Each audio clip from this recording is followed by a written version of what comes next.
안녕하십니까. 안세기법률 대표 박윤정 회사입니다. 오늘 제 529강은요.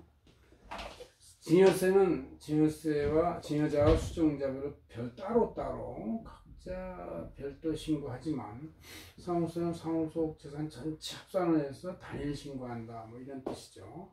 예를 들어서 증여세의 경우 이제 이렇게 결혼한 조부모와 외조부모가 있고 이렇게 했을 때 이제 동일인이 개념이 이 부부의 하나로 보는 것이에요. 그러니까 조부들마다 따로 그래서 한 자녀한테 증여가 이렇게 할아버지 증여가 있고 부부 엄마 증여가 있고 다른 제3자 증여가 있을 때 이걸 다 따로따로 하는데 단지 직기존비소 공제만 이제 5천이냐 이렇게 공제료 금액을 한 번만 치는 거고 그 합산 단위는 다 따로다 이렇게 이제 볼 수 있어요. 오늘 이제 우리 안사 재경천을 4월 27일 제가 표지에다가 잘 이렇게 요약한 것이죠. 그래서 원전이 여기 있으니까 보시고 여기 뽑아놨으니까 한번 보시면 되겠습니다. 자, 자세히 설명하면 이제 이게 증여세 상호증여세법 보면 이렇게 동일인에 대해서 이렇게 신고한다 이렇게 써 있어요. 그게 동일인이 도대체 뭐냐? 그건 부부 합산까지다. 그러면 직계존비소 공제가 한 번 단일로 이 10년에 한 번씩 공제되는데 그거의 개념은 뭐냐? 공제만 그냥 직계존비속이라고 하면 할아버지도 직계고 외할아버지도 직계고 다 직계존비속 공제니까 한 번만 적용하는 것이지 각각의 증여 신고에 대한 동일인은 그 부모가 다르고 부모의 합계가 다르고 조부모가 다르고 외조부모가 다르기 때문에 다 따로따로 본다 그런 뜻이에요. 자, 과세 기간에 대해서 증여세는 이제 증여일부터 만 10년 이내에 동일인이면 배우자 포함 어떤 한 사람에 대한 배우자 남편 아니면 아내의 요까지만 포함을 해서 증여자산이 합산이 되는 것이다. 부부합계 되는 것이다. 하는 얘기죠. 그러니까 할아버지가 준 거, 할머니가 준 거 따로 이렇게 합산해서 신고한다. 그런 얘기죠. 그래서 합산 단위는 부모, 배우자 합계 따로, 조부모 따로, 외가조부모 따로 해서 수증자도 자녀별로 이제 손자, 손녀가 따로 있거나 장남, 자녀분이 따로 있으면 따로따로 다 신고가 되는 것이죠. 따로 신고한다는 얘기예요.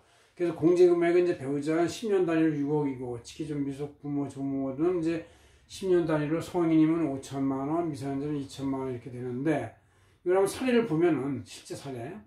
할아버지가 손자의 1.2억을 증여했다. 그럼 이제 1.2억에서 2천만원 공제, 어린 손자, 10살짜리면 2천원 공제를 하면 1억이 되죠.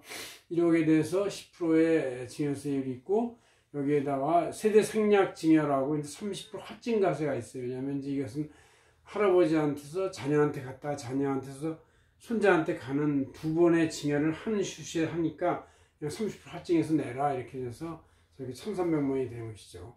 이 1,300만 원의 세금을 이제 할아버지가 또 다시 내면 총액의 세금에 대해서 텍스 온 텍스, 즉 세금이 되니까 너무 많아지니까 이거를 그냥 바로 밑에 부모가 별도로 주면 되는 것이죠. 1,300만 원에 대해서 이제 10%만 공제하고 여기서 2천만 원 공제를 안 해주는 게 할아버지 쪽에서 공제를 2천만 원 다 받았기 때문에 여기서는 공제를 하지 않고 그냥 1,300만 원에 대해서 10% 세금인 130만 원 더 낸다. 그럼 이렇게 되면 이제 손자한테 1억 2천에 증여가 갈 때 1,300만 원의 할아버지 세금에 대해서 부모가 1,300만 원 내주면 총 세금은 1,430만 원이 되는 것이죠. 이렇게 해서 따로따로 신고한다는 얘기예요. 할아버지 증여하고 아버지 증여를 따로 보수하는 것이 합산하지 않는다. 그런 얘기예요.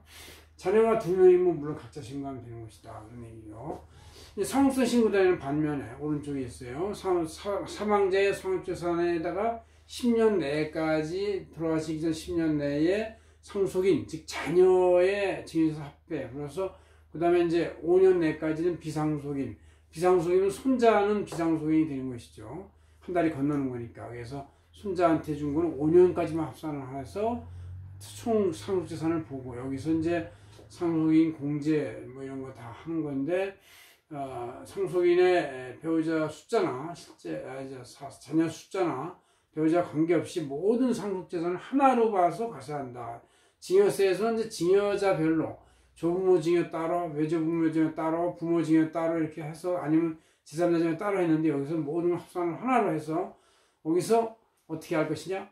기초일괄공제 5억을 빼고 배우자 공제는 최소 5억에서 30억까지 실제 상속 재산 금액 비율을 해서 뺀 다음에 계산하는 것이다. 이걸 한번 계산 예를 보면, 예를 들어서 돌아가신 분이 현재 돌아가실 때 15억 원 정도의 재산이 있었고 7년 내에 자녀한테 5억 증여하고 7년 내에 손자한테 3억 증여한 게 있으면 상속재산은 15억 플러스 자녀한테 증여한 건 10년 내니까 7년이니까 들어가고, 손자한테 증여한 거는 이제 5년 초과된 7년이니까 합산이 안 돼요. 그래서 15억 플러스 5억, 3억은 제외돼서 20억 원의 상속재산이 돼서 여기서 이제 공제금액을 기초일괄 공제 5억, 배우자 공제 5억 등을 빼서 이제 나머지 금액에 대해서 과세한다는 얘기죠. 그래서 여기서 알아야 할 거는 5년 초과된 손자녀에 대한 증여는 합산이 안 된다. 왜냐하면 상속인 건 5년, 10년, 그다음 비상속인 건 5년이기 때문에 손자는 비상속인이 된다. 그런 얘기죠. 이렇게 해서 우리가 상속세와 증여세에 대한 신고의 주체별 별도 신고하는 개념을 알아봤는데, 특히 증여는 증여자의 그 동일인의 배우자까지 포함한 것이 다르다. 그러니까 할아버지 따르고 외할아버지 다르고 외가족 다르고 부모 거 달리 따로따로 신고하는 것이다라는 것을 알고 있는 게 중요하겠다, 이런 얘기입니다. 고맙습니다. 안세계 대표 박인종 회계사였습니다.